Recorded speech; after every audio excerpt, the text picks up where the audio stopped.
On Friday, we spoke with one of the other big Democratic winners last Tuesday, New Jersey's governor-elect Mikie Sherrill, who is currently a member of Congress, and asked whether, given her new role as the chief executive of a state hard hit by the shutdown, she would support the Democratic Party position of blocking government funding until Obamacare subsidies are extended. Well, it's really important that we keep up that fight because we see in the market costs going up by 175% if the Republicans don't address this healthcare crisis. We know that there have already been huge cuts in the One Big Beautiful Bill to people's access to healthcare. And you know, when we look at this crisis, so much of it is really imposed by Donald Trump. So there is money for him to put towards SNAP funding that he's refusing to do, even though courts are demanding it. Now he's kind of slow walking it, making it very difficult for states to do that illegally, and courts are holding him accountable. We see with air traffic control problems, some of this is because the administration hasn't moved quickly enough at Newark in some of the problems we had over the summer. So we're already down by 25%. Now with this crisis going on, because the president refuses to open up the government, we're seeing another 10% in flights being derailed. And we see continued late and delayed flights. So it's time that the Trump administration, that Republicans in the House and the Senate get serious about opening up government. When we look at our recent polling, a majority of Americans are really concerned that this shutdown is going to hurt the overall economy. How can you justify the damage? Well, it truly is hurting the economy, and you can't justify the damage, which is why the president and the Senate and Republican majority in the House need to get this government open, and they need to do so in a way that's going to stop punishing the American people.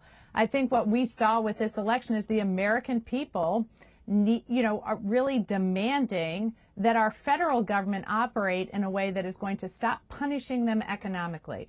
I'll tell you, I ran on affordability, on the fact that I'm going to fight in Trenton to make sure we're cutting through red tape and permitting to drive down costs, but also that I'm going to continue to fight that for Washington to address things like the tariff program, which is raising costs on everything from a cup of coffee to groceries, to fight the One Big Beautiful Bill, which is continuing to raise costs on education and innovation, housing, healthcare, to continue to fight this government shutdown so that we can really address healthcare needs here in the state. You keep saying it's up to the president to reopen the government, but you withheld your own vote on that continuing resolution, that short-term funding bill. And over in the Senate, Leader Thune is tearing into Democrats for that decision. He said it shows you're not caring that there are men and women in uniform frequenting food banks because of the shutdown, not making rent payments, trying to borrow. He said Dems view this as leverage, and he used that word because it was your House leadership. Catherine Clark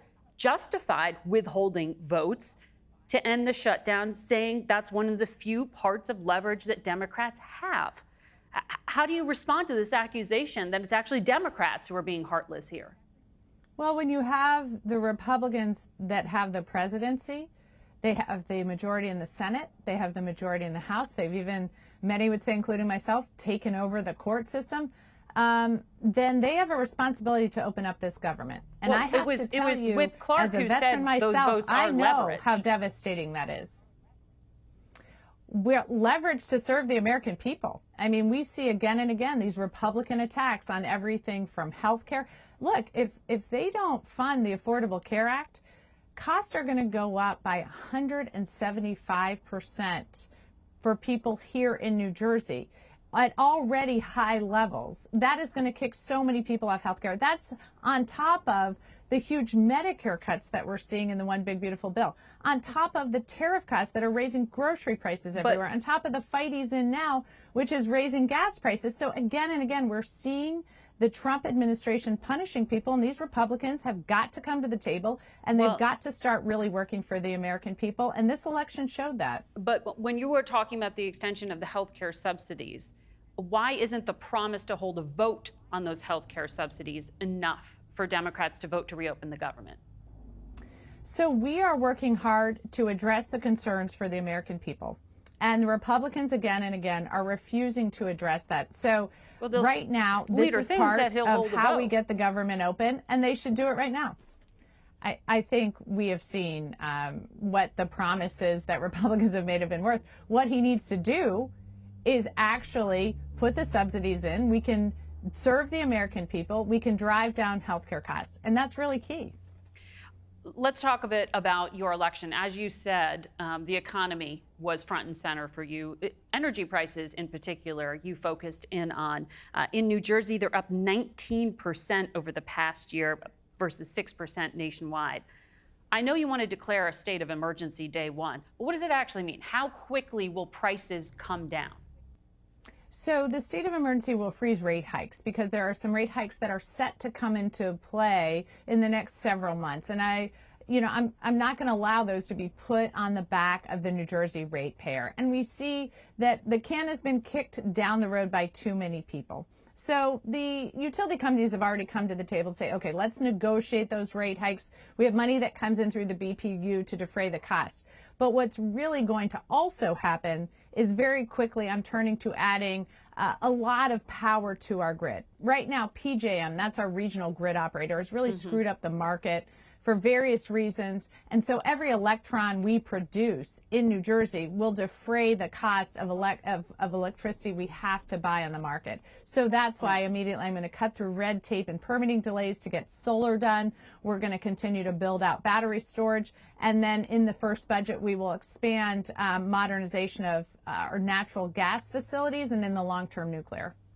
You said on CNN this past week that there's a feeling working people have not been heard and that there's too much caution and mediocrity in the Democratic Party today. What did you mean by that? That as I was talking to people across the state, thousands of people, they wanted to see an agenda to get their costs down and something that was going to take place quickly. As I said, I'm not writing a strongly worded letter. I'm not doing a 10-year plan. I'm on day one declaring a state of emergency. Not just because I'm furious that, as too many people have failed New Jersey ratepayers, that the costs are being dumped on them. Yes, that is a huge problem for me that I'm addressing.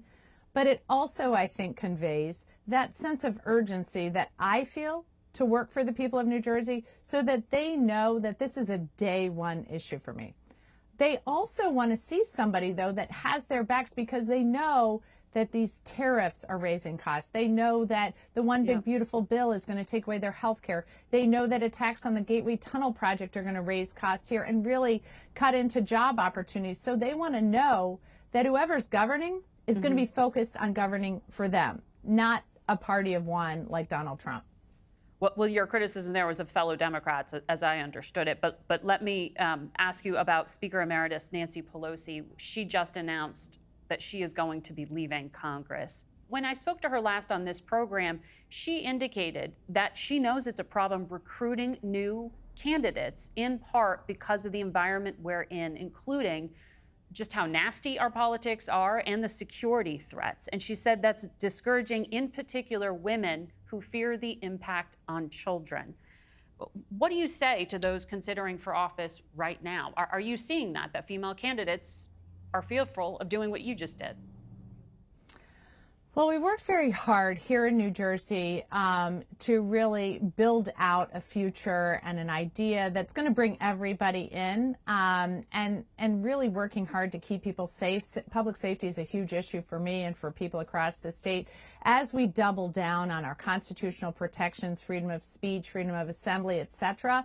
But it is a scary time. I remember right after I won my primary, the assassinations in Minnesota took place. And here I have 4 kids and I'm suddenly thinking, oh my gosh, am I putting them at risk by running? Yeah.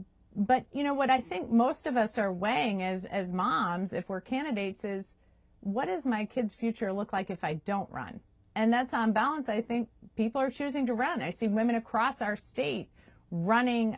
We have, people newly getting into races and also some of the great, powerful women in our state continuing to serve. So I don't think it's dissuading them, but it certainly is on our minds as we are thinking about how are we going to keep our families safe as we are running for elected office. Well, Congresswoman, we'll be watching as you transition into being the next governor of New Jersey. Thank you for your time today.